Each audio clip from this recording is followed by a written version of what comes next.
ஒரே ஒரு வாழ்க்கை வரலாற வாழ்ந்துரு அப்படின்னு ஒருத்தன் ஈஸியாக சொல்லிட்டு போயிட்டான். ஆனால் இந்த வாழ்க்கை இருக்கே அப்பா,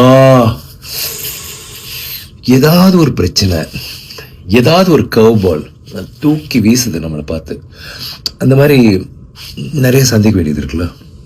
உதாரணத்துக்கு வீரதீர சோரன் படம் ரிலீஸ்க்கு முன்னாடி நிறைய பேர் அதை பார்த்து இது ஒரு மிகப்பெரிய பிளாக் பஸ்டர் ஆகுது, ஐயோ என்ன இப்படி ஒரு படமாக இருக்குது, புதுசாக இருக்குது, ராவாக இருக்குது, மாசாக இருக்குது, இந்த வருஷத்தோட ஒரு மிகப்பெரிய படமாக அமையும் அப்படின்லாம் சொல்லி பயங்கரமாக சொல்லி எங்கள் எல்லாருமே ரொம்ப எக்ஸைட்டட் ஆக்கிட்டு போயிட்டாங்க.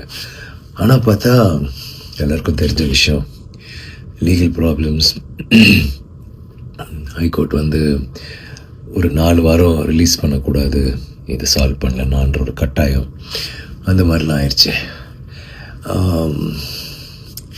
எனக்கு என்னென்னா இந்த படம் எப்படியாவது நம்ம ஃபேன்ஸு போய் சேரணும். ஏன்னா இந்த படத்துக்குள்ளே அவ்வளோ ஒரு முயற்சி நாங்கள் எல்லாருமே போட்டோம். அருண், நான், ப்ரொடியூசர் எல்லாருமே, இந்த படத்தில் நடித்தவங்க.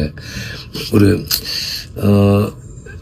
ரொம்ப நாள் பிறகு எனக்கு என் ஃபேன்ஸுக்காக ஒன்று பண்ணணும், ராவாக ரஸ்டிக்காக ஆனால் மாசாக இருக்கணும், ரொம்ப ரியலாக இருக்கணும், ஒரு புதுசாக ஒன்று ட்ரை பண்ணலாமேன்னு ட்ரை பண்ணிட்டு தான் இது பண்ணோம்.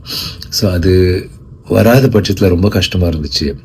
அப்புறம் நான் யோசித்தேன், இது ஏதாவது ஒன்று பண்ணணும், நம்ம சினிமாவுக்காக நம்ம எது வேணாலும் பண்ண தயார், எல்லாருக்கும் தெரியும், இதெல்லாம் ஒரு மேட்ரான்னு சொல்லிட்டு என்னால் என்ன பண்ண முடிஞ்சதோ பண்ணி படம் வெளியில் வந்துச்சு.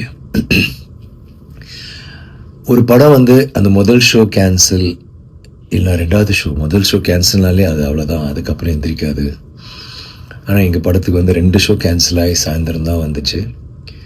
அந்த ஃபஸ்ட் டே ட்ரான்னு ஒன்று இருக்குல்ல, அது கண்டிப்பாக பாதிக்கப்பட்டுச்சு.